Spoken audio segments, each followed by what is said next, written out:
அரசாங்கம் இல்லையா, புது கவர்மெண்ட் வந்திருக்காங்க. அதுல பெண்களுக்கு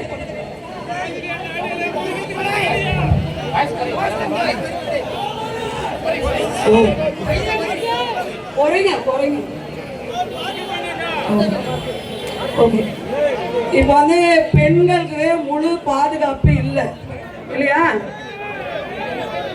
கொஞ்சம் சவுண்ட் போடாதீங்க, கொஞ்ச நேரம் இருங்க. ஒண்ணு என்ன சொல்றாங்கன்றத கவனிங்க. பெண்களுக்கும் சரி ஆண்களுக்கும் சரி என்ன பிரச்சனைகள் வந்தா எது மாதிரி இருக்கும்ன்றத சொல்ற, கொஞ்ச நேரம் கவனிங்க. பாருங்க, இங்க புது அரசாங்கம் ஆரம்பிச்சிருக்காங்க. பெண்களுக்காகவும் குழந்தைகளுக்காகவும் முதியோர்களுக்காகவும் பாதுகாப்பு இல்லாம இருக்கு. பெண்கள் பாலியல் ரீதியா நிறைய தொந்தரவுகளை சந்திக்கிறாங்க. அதனால அவங்களுக்கு முழு பாதுகாப்பா இருக்கணும் அப்படின்றதுக்காக தான் இந்த சிங்கப்பெண் சிறப்பு அதிரடி படையை ஆரம்பிச்சிருக்கிறாங்க. தமிழ்நாடு முழுக்க எல்லா இடத்துலயும் இது ரன் ஆயிட்டு இருக்குது. இப்பத்துக்கு ஒரு 2 டீம் ரன் ஆகுது. போக போக பார்த்தா இது நிறைய ஆயிடும். 2500 பேர் தனியாவும் எடுக்கிறாங்க. இப்போ நம்மளுக்கு நீங்க ஆண்கள் பெண்களுக்கு முழு பாதுகாப்பா இருங்க. இப்போ நம்ம எல்லாமே நம்ம வீட்டு அக்கா, நம்ம வீட்டு தங்கச்சிங்க, நம்ம வீட்டு அம்மாவை நம்ம சேஃப்டியா பாத்துக்குவோமோ அந்த அளவுக்கு மற்ற பெண்களையும் சேஃப்டியா பாத்துக்கினீங்கன்னா நம்ம இந்த மாதிரி ஒரு குற்றங்கள் நடக்கிறது எல்லாம் தடுக்கலாம். இப்போ ஒரு 4-5 நாளைக்கு முன்னாடி பாத்தீங்கன்னா ஒரு 3 வயசு குழந்தைய கூட, 3 வயசு குழந்தைன்றது என்ன, நாம எல்லாமே தூக்கி கொஞ்சிற குழந்தை அது. அந்த குழந்தைய கூட ஒரு மிருகம் மாதிரி ஒரு ஆண் நபர் பாலியல் பண்ணி மர்டர் பண்ணி போடுற அளவுக்கு கேவலமா இருக்குது இந்த நாட்டுல. அதையெல்லாம் நம்ம தடுக்கணும். இல்ல எல்லாருக்குமே அந்த உணர்வுகள் இருக்குல்ல. உங்க வீட்டு குழந்தைங்களா இருந்தாலும் அதுதானே நம்ம வருத்தப்படுவோம் எல்லாருமே.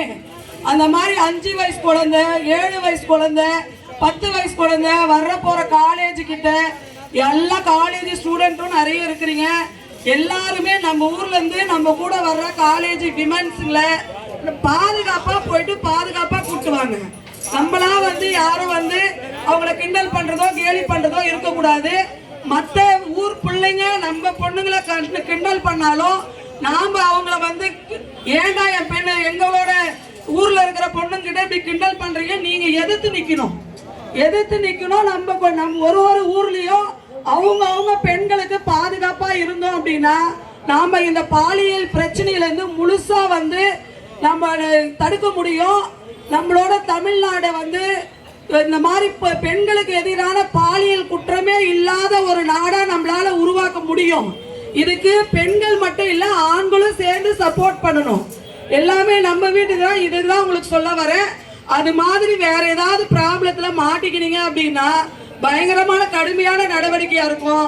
நம்ம அப்பா அம்மா எல்லாருமே நம்மள கஷ்டப்பட்டு தானே படிக்க வைக்கிறாங்க. நாம இதுல போய் மாட்டின்னு 20 வருஷம் கேஸ் ஆகி போஸ்கோல அதுக்காக நம்மள வளர்க்குறாங்க. நாம எல்லாமே நல்லதுக்காக தான் வளர்க்குறாங்க. ஒரு ஜாப் அச்சீவ்மெண்ட் பண்ணணும், நம்ம லைஃப நல்லா கொண்டு போகணும், நம்மளோட கெரியரை வளர்த்துக்கணும், நம்மளையும் பார்த்துக்கணும், நாட்டையும் பார்த்துக்கணும், குடும்பத்தையும் பார்த்துக்கணுன்றதுக்காக தான் நம்மளை பெத்து வளர்க்குறாங்க.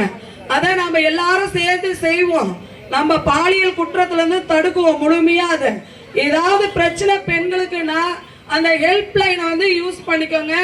1091 இருக்கு, 1098 இருக்கு, 112 நம்பர் இருக்குது, 181 இருக்குது, 100 இருக்குது. இது எதுவுமே மறந்துட்டோம்னா கூட நம்ம ஏதாவது ஒரு சண்டைனா 100 கால் பண்ணுவோம்.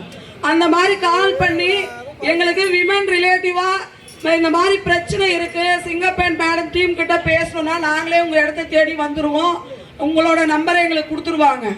அந்த இடத்துல உங்களை ஒரு மீடியால போடுறதோ இல்ல விளம்பரம் பண்றதோ அதெல்லாம் செய்ய மாட்டாங்க. ரொம்ப பாதுகாப்பா வைக்கப்படும். சட்டத்துல இருக்கிறத மட்டும்தான், அந்த குற்றவாளிக்கு மட்டும்தான் கடுமையான தண்டனையை வாங்கி கொடுப்போம். அதனால எல்லாருமே எங்க வீட்டு பிள்ளைங்க தானே. நீங்க எல்லாருமே ஆண் பிள்ளைங்க யாரும் எல்லாம் எங்க வீட்டு பிள்ளைங்க தான். நம்ம நாட்டை சுதந்திரமான பெண்கள் நடமாடும் ஒரு நாடா உருவாக்கலாமா? எல்லாரும் சேர்ந்து செஞ்சாதான் முடியும். இது நம்ம நாடு, நம்ம ஊரு, நாம நல்லபடி வச்சுக்குவோம். தேங்க்யூ.